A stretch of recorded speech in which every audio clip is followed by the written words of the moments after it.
Many of the more than 7 million Americans who do not eat meat are concerned about getting enough protein, according to a study of vegetarians in the U.S. So here with advice we can all use for getting sufficient protein in our diets is WSJ contributor Heidi Mitchell and Dr. David Sears, Director of Medical Nutrition at the Institute of Human Nutrition at Columbia University Medical Center. Welcome to both of you. Heidi, I'm going to start with you. Is everyone a little bit too obsessed with protein these days now that carbs are the enemy?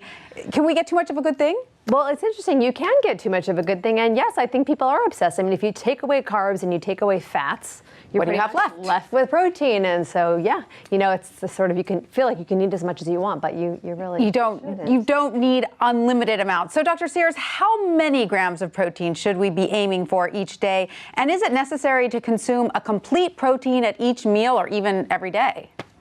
Well, the current recommendations are approximately 0.8 to 0.9 grams of protein per kilogram of body weight.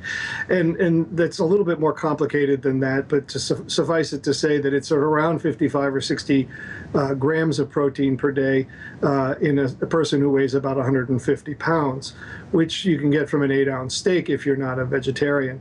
The myth that you need to take in a complete protein at every meal has been pretty much shot down and is not part of our recommendations. If you are a vegetarian and you include some rice in your diet and some beans, or some grains, I should say, and some beans at various points, they don't need to be at the same meal. You will get a complete protein.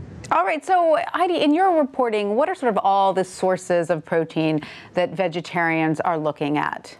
Well, I think, you know, having been one for 22 years, but not anymore, my main source was cheese.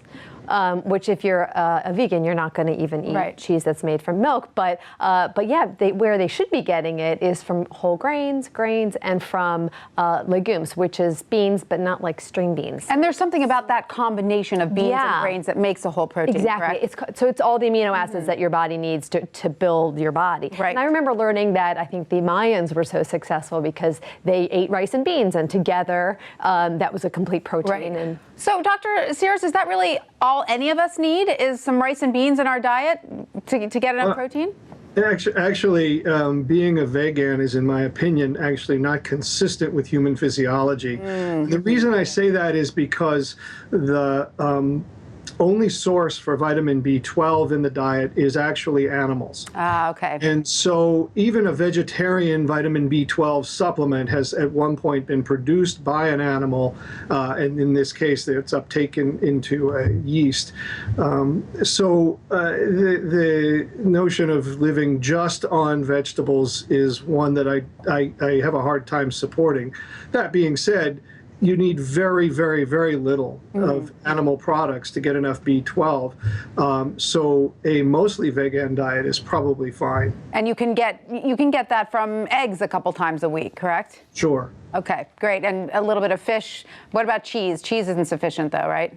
Or is it? I actually don't know the B12 content in cheese. I don't think it's all that high. And actually, the majority of calories in cheese is actually fat. Right. So we think of it as a protein because it's somewhat solid, but in fact you're getting not only fat, but you're getting carbs. That's too bad. I love cheese, but sorry, I hate sort of dissing on cheese, but I guess you don't get a big protein bang for your buck there. No. But Heidi, what about protein bars? You write about how people are fooled by those a lot. Yeah, I mean, I don't want to anger the whole industry, but a lot of it's sort of like fast food, especially for vegetarians or for anybody. But those protein bars can be great meal supplements, but they are fast food, and so they're filled with all kinds of stuff. And there hasn't been a lot of proof, as Dr. Sears has talked about with me, but there hasn't been a lot of proof to show that your body is really absorbing and using those amino acids and proteins in the same way that it would if it was you were eating it. Right.